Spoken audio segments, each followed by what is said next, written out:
Optimizing these settings makes a huge difference in Modern Warfare 2.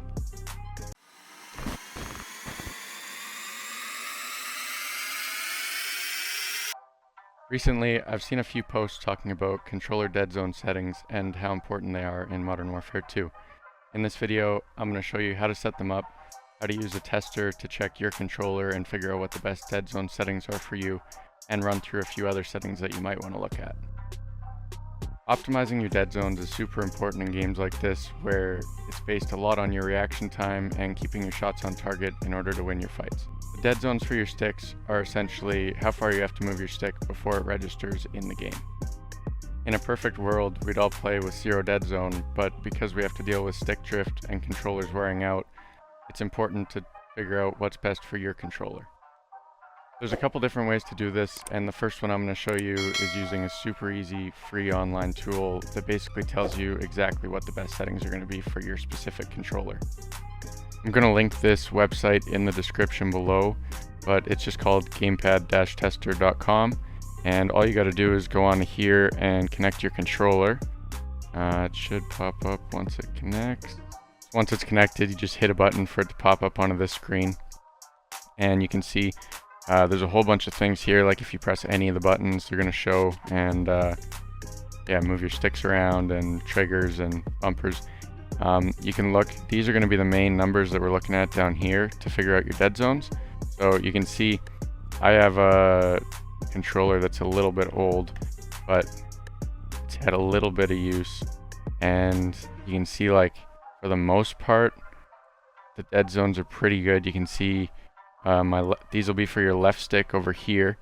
So if I just you flick it around a little bit, see where it rests, and this one has almost no stick drift, like that's super minimal. You just want to make sure that you move them around a little bit, because sometimes, like, I know for me, I have like almost none, but then if I flick it from like a certain spot, it comes back with a little bit more, but still nothing too bad. These two over here for your right stick, and my right stick's a little bit more worn and has a little bit more stick drift, but for the most part, it's below 0.05.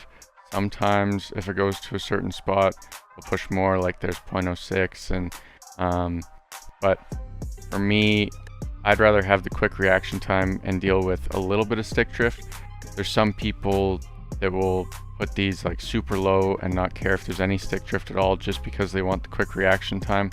So the trade-off is kind of, you deal with a little bit of stick drift and get pretty tight reaction time, but if you wanted to make sure that it was above anything so that you had no stick drift, you could do that too. For the most part, you can see I'm below 0.05 on this right stick here. On both of these, like I have almost none vertically, or horizontally, but I have a little bit the other way. So yeah, just kind of play around with it.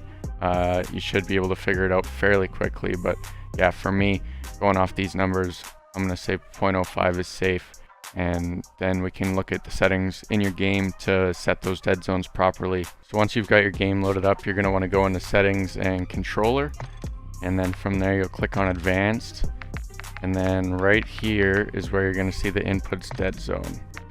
So I've already got mine set to 0.03 and 0.05 because that's where I figured mine were at.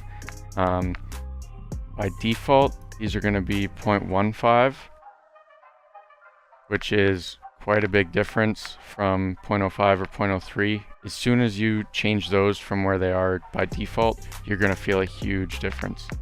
Once you've got these set to where they should be for your controller, you're going to feel a huge difference in having quicker reaction time, being able to control your recoil better, and just being able to use more minimal adjustments to do everything. So if you didn't want to use that website to test your controller, you can also kind of do it just by trial and error. You can also do this to test and make sure that what you did worked.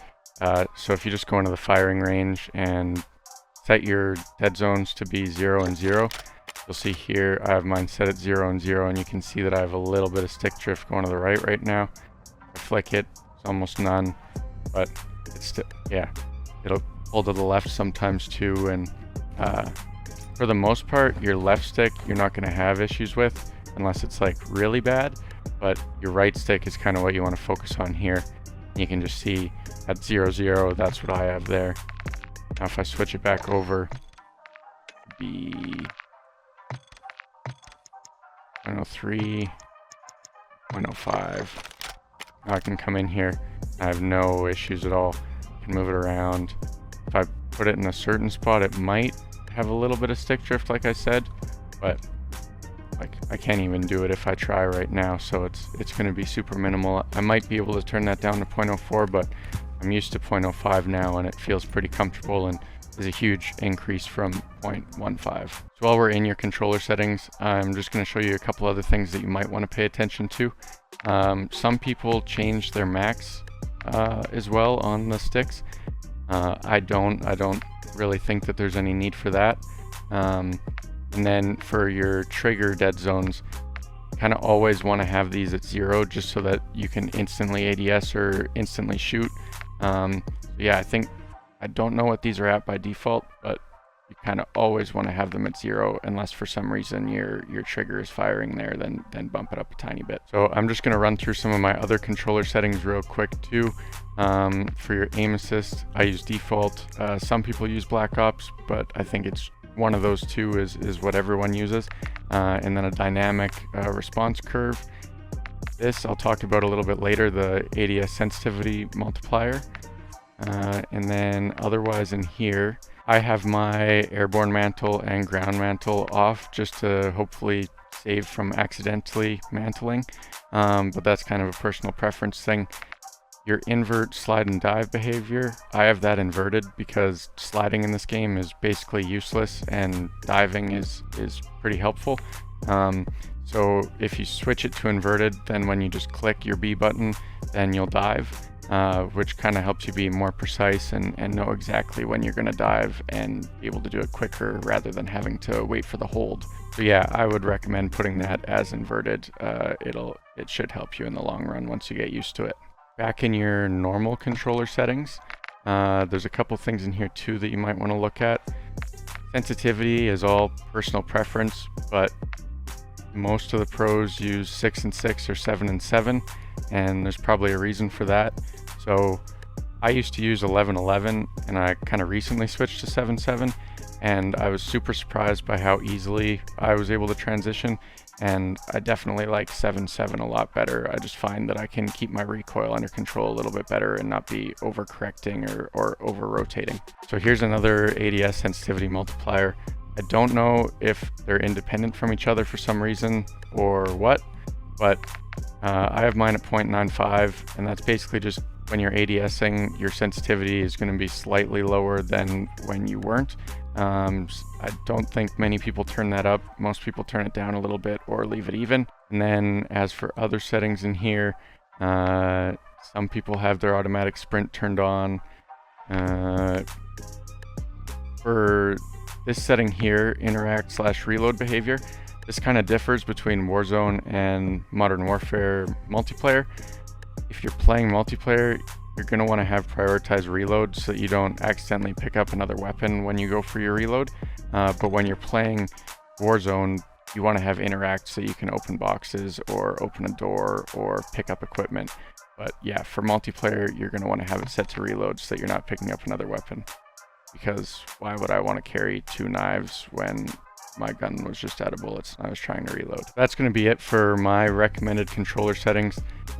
Don't forget that these are all personal preference, so if there's things that you like, don't change them. But maybe it would be worth to give different things a try if you want to.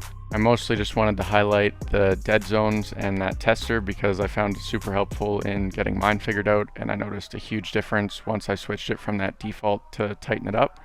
And I just wanted to give you a quick run through of the other settings that I had while I was going through that. If you have any questions or need any help, feel free to leave me a comment below. I'll have a look and hopefully be able to figure it out with you. I could also go through what my graphic settings are in the future if people wanted, but that's also pretty specific to different PCs or consoles.